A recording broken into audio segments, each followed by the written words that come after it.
The following video is brought to you by the guys at the Wrecking and Racing Podcast, a NASCAR podcast made by the fans for the fans. Check them out at www.wreckingandracing.com, facebook.com/wreckingandracing, and Twitter @wreckingandracing. Hello again, ladies and gentlemen, Saka here, and welcome back to another episode of NASCAR Racing 2003 season, and we are back at the Tricky Triangle in Pocono. This is the quickest turnaround as far as tracks go. We were just here last month, I believe, and hopefully we'll have a better run. We're on the outside here behind the Twisted T Chevy of Ty Dillon, and you see Ryan Newman there on the inside. We tweaked, Brandon and I went through, and we really fought hard on this car setup, so hopefully it will bear fruit. Getting ready for the green flag, and green flag is out. We are racing at Pocono. Not a good start for us, but we just need to be beside the 20 of Eric Jones there, and we'll see how we can get through turn one. Hopefully we can get through nice and easy here, down into fourth gear, and Ty hit the brakes really hard. We had to go to the top, but we may be able to carry that speed. We are indeed up top 3 wide behind the 47 of AJ. AJ bouncing off. We're into the wall just a touch, but no worse for the wear, I don't believe. Chase Elliott down to our inside, and Ty Dillon got shuffled out of that mess pretty quick. Car looking to our inside, but not too bad. Turn 3 is where I struggled just a bit here. Let's see if we can follow the 9 of Chase Elliott on through. Hard braking. Oh man, the car didn't get slowed down quite as much as I would like. We're up top. We'll settle in behind the 34 and get a good run down the straightaway here. So we lost a few positions here, sort of mired in traffic, and that's the way Pocono is. We'll look to the middle 3 wide, see if we can get under the 51.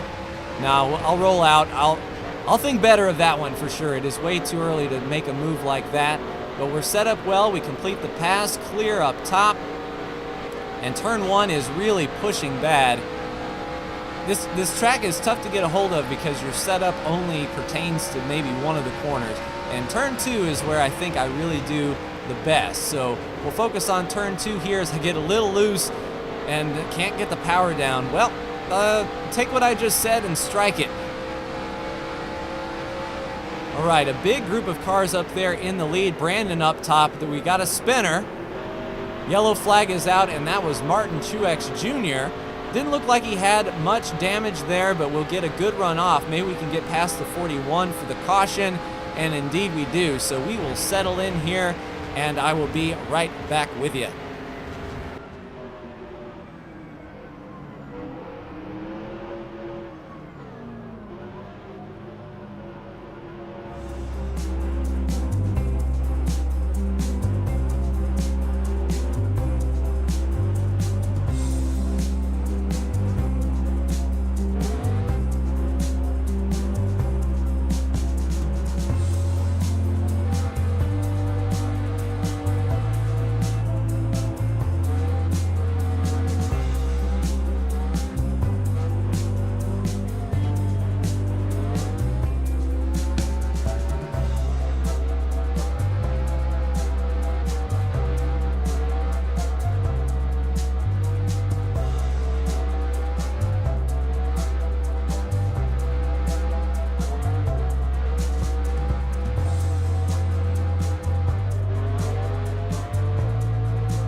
All right, we were coming to 1 lap to go, and I think I'm going to do some strategy here and set myself up sort of motorsport manager style. I'm going to fill up as much as I can and take tires here. That way, my last pit stop can be really, really good. We sort of messed up the entry a bit, but you know what? It's under yellow. We were going to be last anyway. But this is just sort of me thinking ahead, like not having the car to really make track position. But what we can do is take tires and top off fuel and be good to go and fix some of that damage that we had earlier, and just set myself up for a better run later in the race. So we should be good. Damage should be fixed here shortly and down and away. So I will see you for the restart.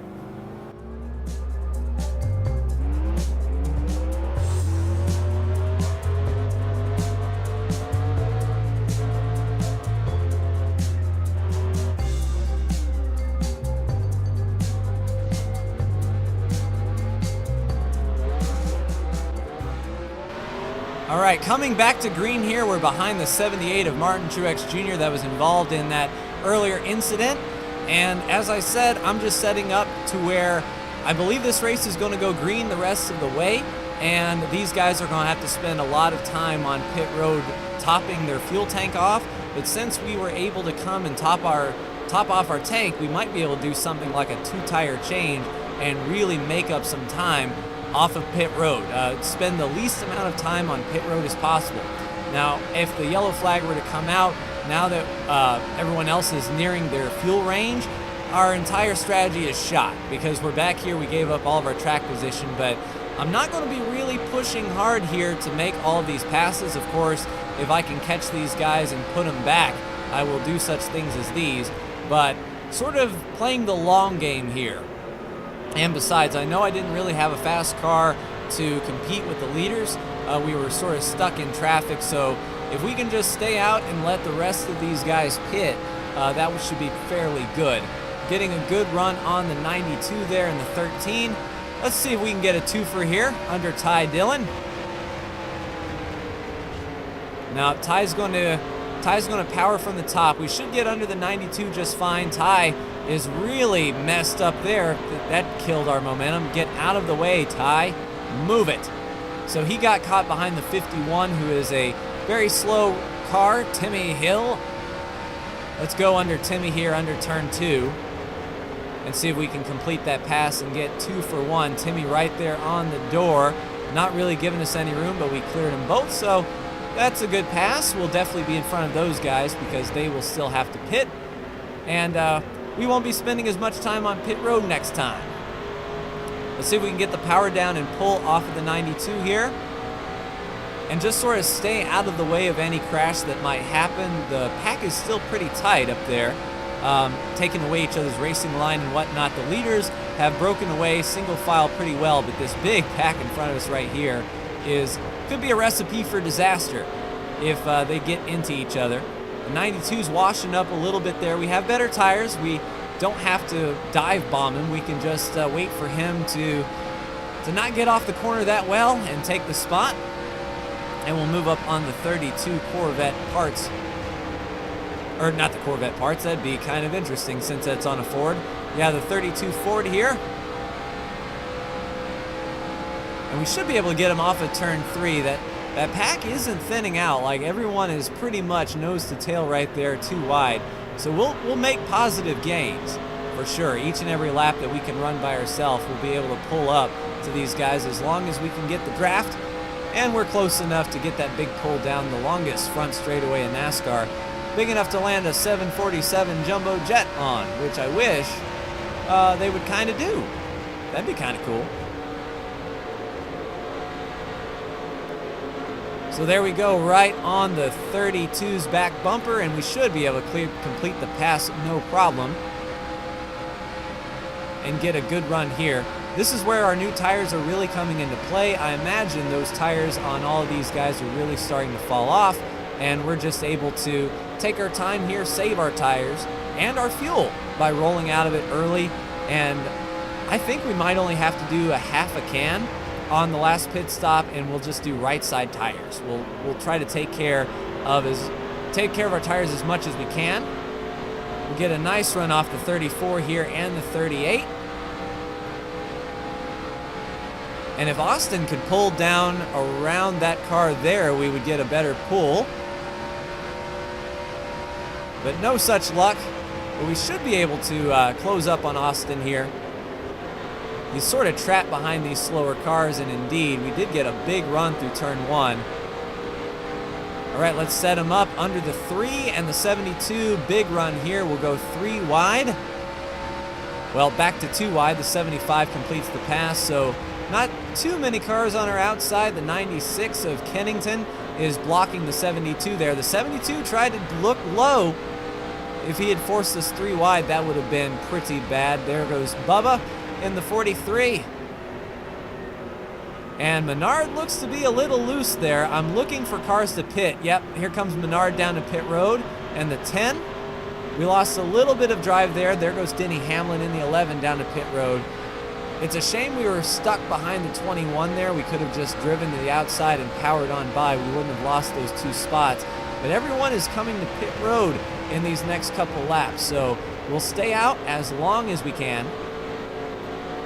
I feel that if a caution were to come out now, we would still be set up. We could take those 2 tires and half a can and beat these guys off of pit road if they have to take 4 tires and a full tank of fuel.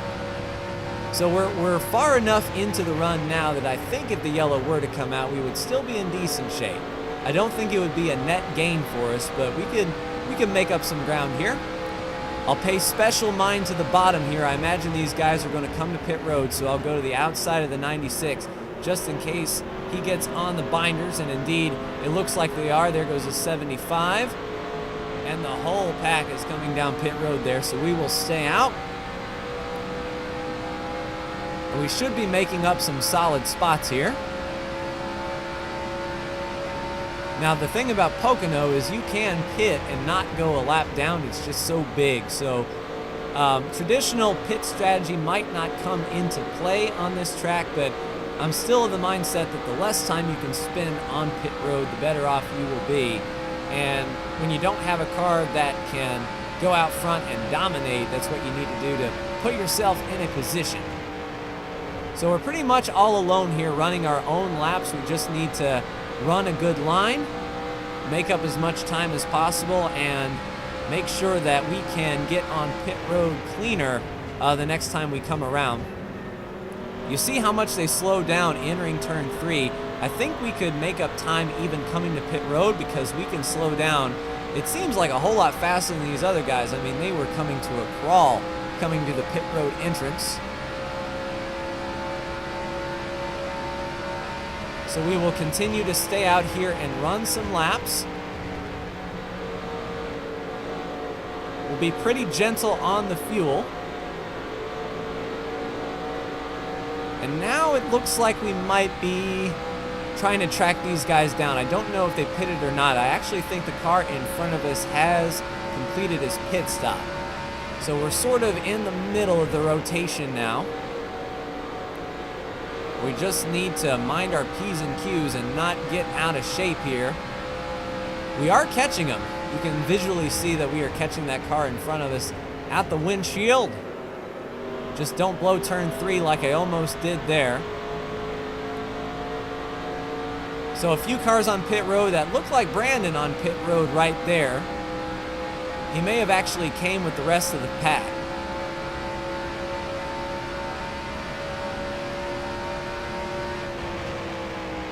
And I'm not sure if we're catching that car in front of us anymore. We need to run a few more laps here and see where we all shake out. I mean, most of the drivers in turn 2 now. I actually wouldn't mind a caution, although since everyone just pitted, we might just, we would be sent to the back anyway. But we are definitely milking our fuel, trying to keep as much in the tank as we can. And it does look like we're still catching the car in front, just not too awful much here. A better turn 3 for us. Turn 3, is a killer. Here we come. So we are on the same pit strategy as these guys in front of us. So we're going to do a 2-tire right side change and only like a half a tank of fuel and see if we can get these cars off of pit road. We gained a lot of time right there on the car in front of us here. Let's not overshoot our board. There we go. Right side tires are on. Let's go, boys.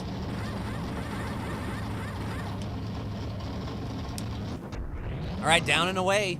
That was a really quick pit stop. You can see that car in front of us is still on pit road. He's got his right side tires on, and that's Truex. So Truex was on the exact same strategy as us. There goes Brandon going by, and he looks like he is in the lead. 3rd, 4th, 5th, 6th, 7th, 8th. I think we're going to shake out in the top 10 here with this strategy, saving a lot of time on pit road. We've got 3 cars behind us, but we are not going to pit anymore, so we need to hold off as much as we can here. And now I think we can go for broke. We can pretty much drive as hard as we need to make sure that those cars behind us stay behind us and With Truex right there, you can sort of see we are on the same strategy as the 78. And if he can hold up Brad just a bit, that would be outstanding. Or if he can force anyone else wide. Nope, Brad is trying to go around the 78 here, which is good for us if we can get a good drive off. We got a car right in our mirror, pushing hard. That could be Ryan Blaney or Paul Menard from that Day Glow yellow, but I think Menard was in the Motorcraft scheme this week, so I believe that is young Ryan Blaney right behind us. Let's see if we can get a drive in here and keep Truex right in front of us. Yeah, we're going to get an amazing turn 1 right here. Good pull. Very nice indeed. We might be set up to take him in turn 2 or turn 3 at the latest. Although 3 is one of those places that I really don't want to pass. It's really slick down there and really loose under braking. So we'll just set him up here in the turn 3 and close up as much as we can. Get that pull down the front straightaway and complete that pass there. So we'll get right on his bumper here, see if we can get off the turn a little better.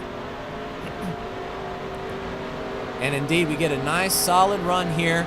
Let's set him up and get him into turn 1. If we can put Truex behind us, that'll act as sort of like a pick between us and the car behind. Especially if we can get him on the inside of the turn here. There we go. Truex rolls out of it, and we completed the pass, no worries. Let's set our sights on the 2. The 78 is dropping back amongst those cars that were really pressuring us, so that's good to see. I think he actually slowed those guys up a bit. So Brad is our next focus, and easily done, I think. We can catch up to Brad here before the race is over. A nice wad in turn 3 right there. So hopefully they'll get really fighting amongst themselves, and we could really bring this battle back to us.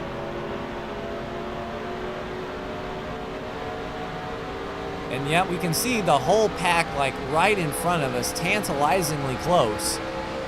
We don't have the 4 fresh tires to make a run, but there goes Brandon there. The leaders look like Harvick and Larson, and then another 2. And it looks like Brendan Gaughan is in this mess as well. A good run for Brendan Gaughan, and then Brad Keselowski and us.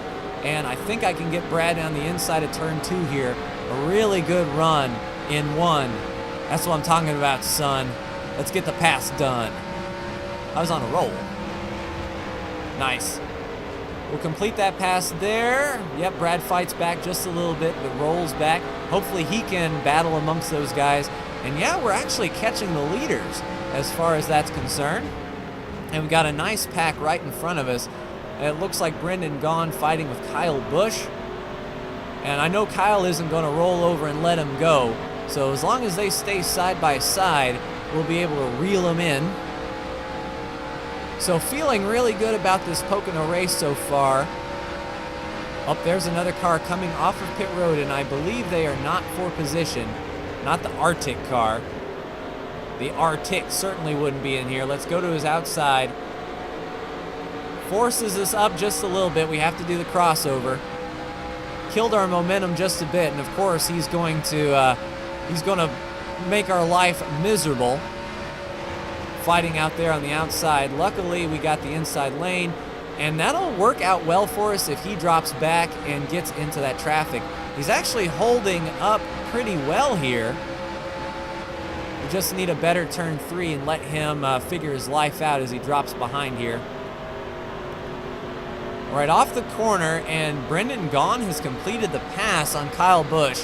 White flag, 1 more lap to go at Pocono, and Cole Witt is trying to capitalize on his New Hampshire pole and try to run us down. And I'm not all about that life. So I'm not going to catch the guys in front, that much is for sure, unless there's a crash, in which I'm going to pass them anyway. So I'm just going to go as hard as I need to keep those cars behind me. And it looks like Cole Witt didn't get through turn 1 as well as he would like.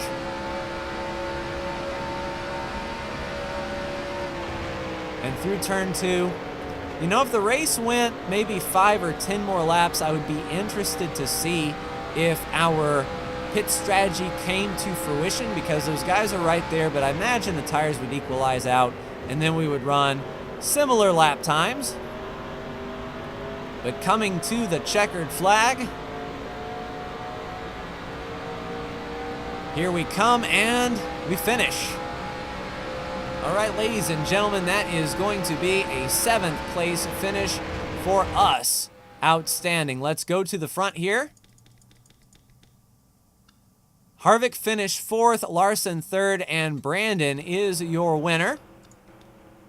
William Byron in 4th, Brendan Gaughan in 5th, Kyle Busch in 6th, Ryan Blaney in 8th, Chase Elliott in 9th, and Clint Bowyer rounds out your top 10.